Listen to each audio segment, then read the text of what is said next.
Further debate? The member from Stormont Dundas, South Glengarry.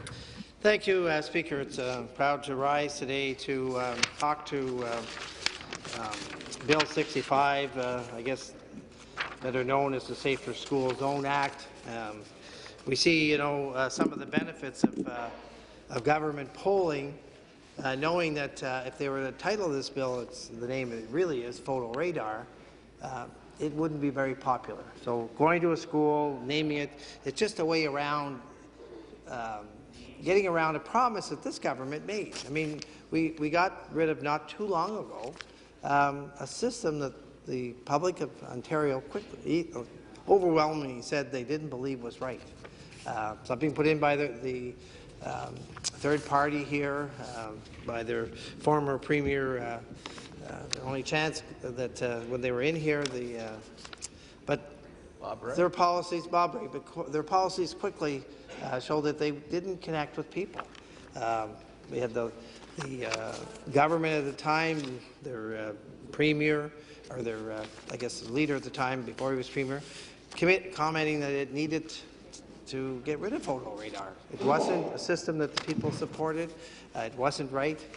We've had many people over the years, Greg Sabrera, somebody that I guess has been in the news just recently for other things, talking about the former Dalton McGuinty finance minister called photo radar apps and the most arbitrary, objectionable, obnoxious, repulsive piece of legislation, one of the most repulsive pieces of legislation this government has ever brought in, because it completely advocates our very long-standing tradition in this province of being innocent until proven guilty in a court of law. So we see many times this government realizing that they couldn't bring it in as a photo radar bill, and the current government promised many times that they would not. So they've used a backdoor way of making it sound like we're going to make our school safety zones, our school zones safer, and we agree with that, and we're not disagreeing with use in those cases. But then put a definition on it. Allow it to be used solely in those locations. If you're not prepared to define a community safety zone, then you're opening up, and you're substituting cameras for officers. That the officers pick up things like texting, they pick up things like drunk driving, erratic driving.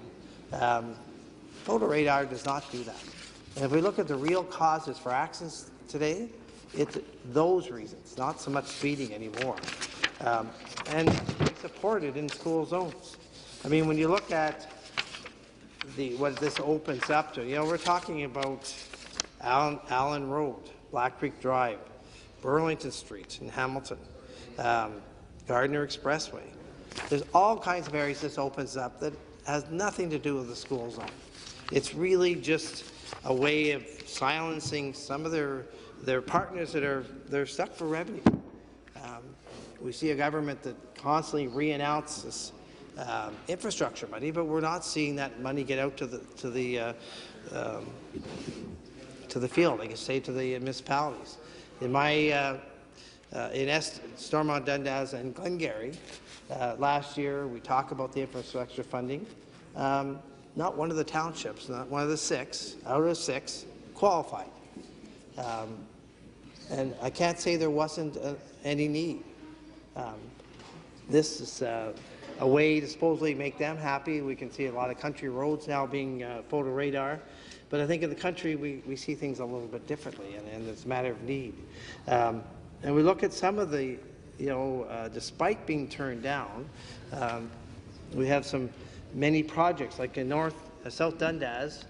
Just over the last few months, they've had 3 bridges, township bridges, closed. Traffic has to go around. Last year, they applied for money, didn't get it. South Glengarry Craft Bridge has to be replaced. They're spending about $2 million on that. Applied 3 or 4 times, never qualified.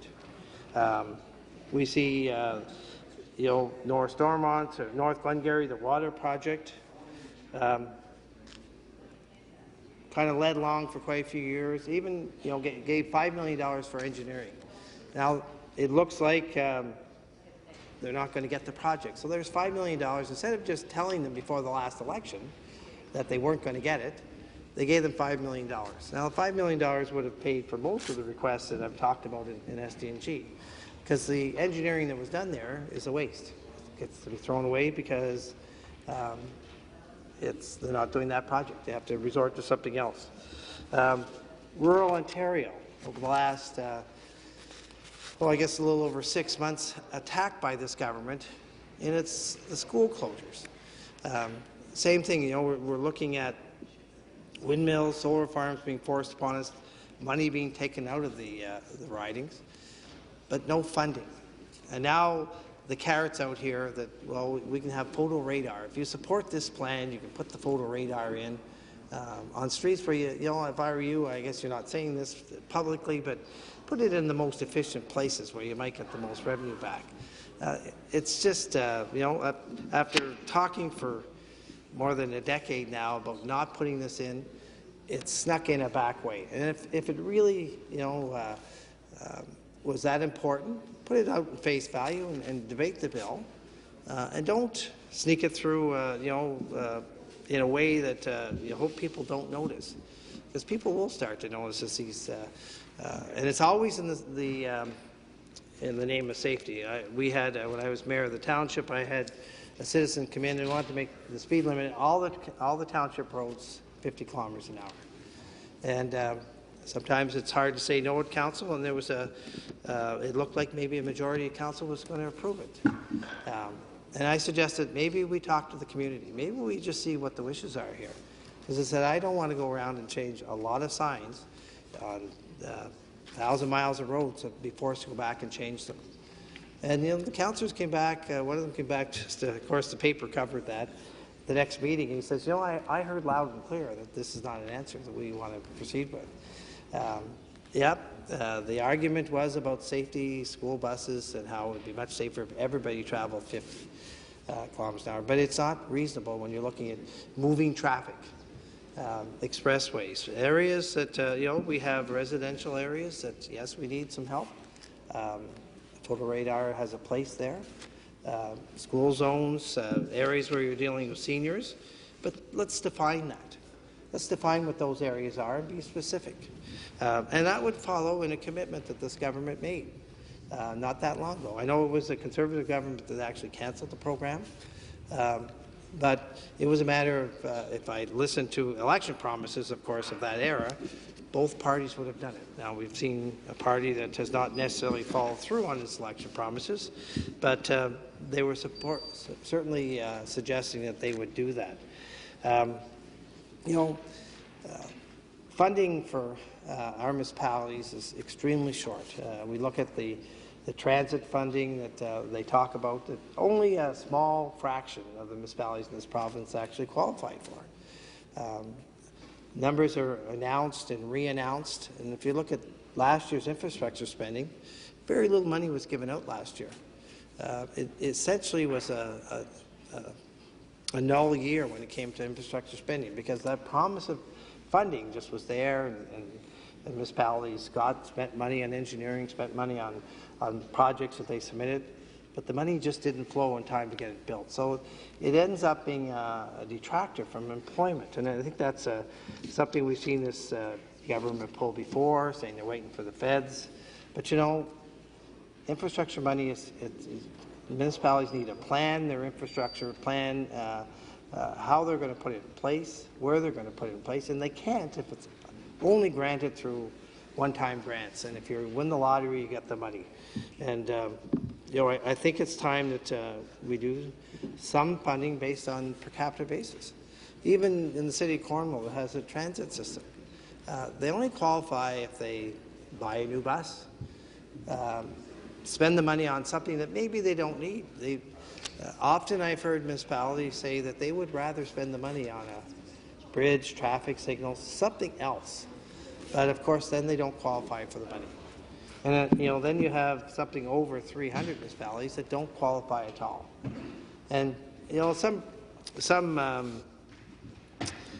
I guess Alliance for the rural areas, we look at them as providing our food, We look at providing our power, our electricity, as that's where all the plants are. We don't give them a break, and they transmit the power to the cities. They get billed for that at the same rate as the cities do. Then in the end, they pay a higher distribution cost. So they pay a penalty for actually providing that power to the system. Then they turn around and they don't qualify for transit. And transit's not the right answer because we're trying to protect agricultural land. So we don't want lots of transportation facilities in this area. We want to keep the population somewhat restricted.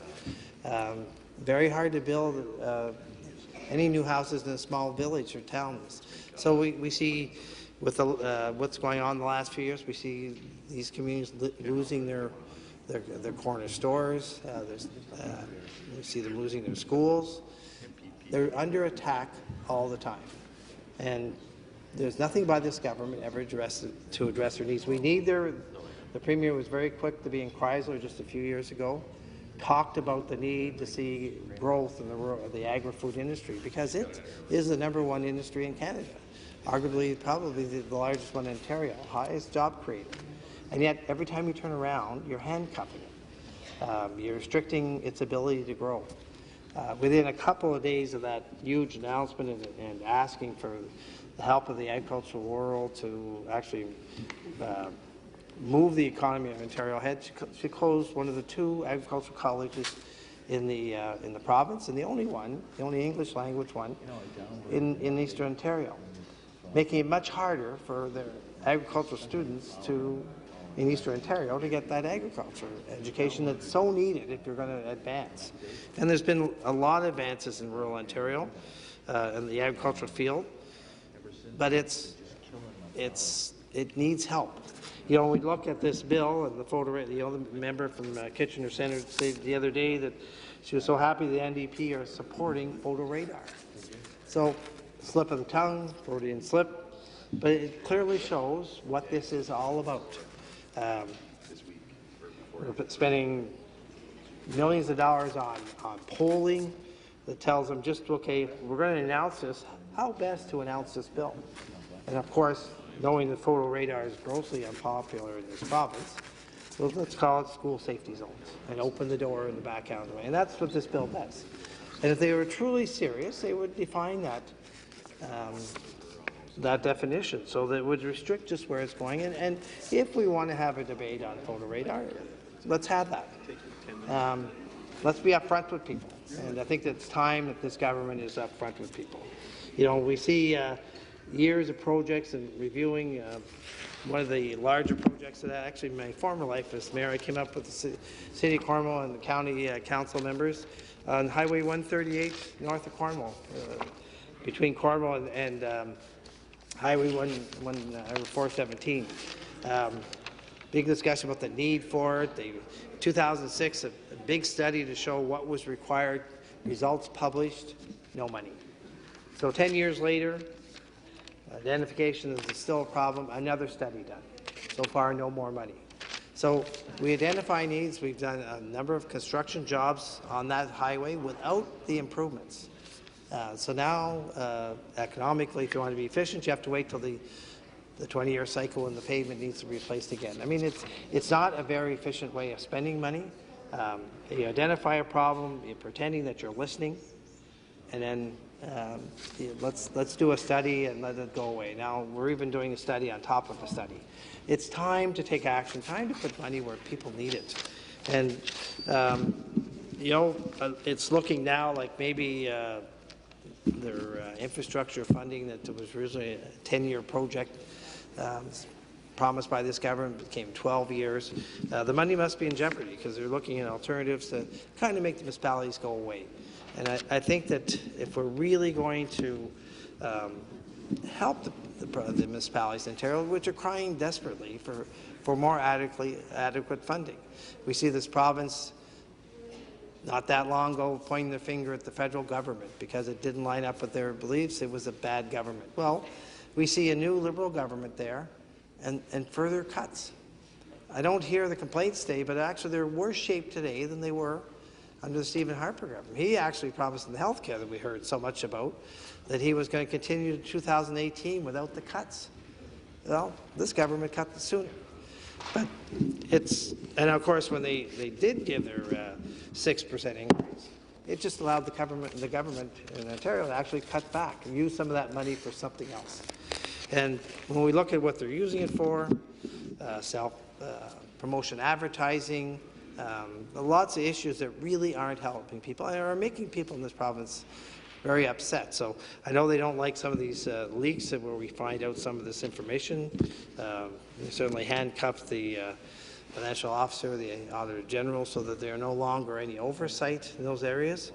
But it's not the way democracy should run. It's not the way people expect Ontario to run. We expect a forthright, open, transparent government. I never heard the word transparent so often than when I got here, and I hear the other side talk about it all the time.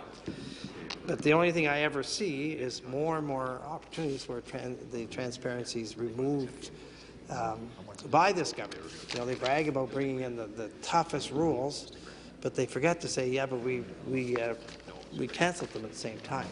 That's, you know, so it's not really getting to the it's not forthright, and a lot of people might say that it's misleading.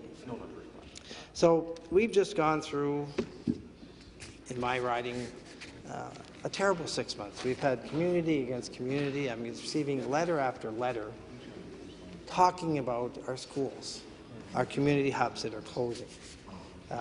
Certainly we were luckier than most. My neighbour in Leeds and Grenville, quarter of their schools, public school, elementary schools, are closing. Those are important in rural Ontario. They provide the halls, they provide the meeting places, and they supply the little extra business that allows our corner stores, our grocery stores, to remain open. And now I know in Ingleside with RO, the grocery store that's put millions in renovations just a few short years ago is now in jeopardy. You know, their option will be to drive a number of miles into Cornwall.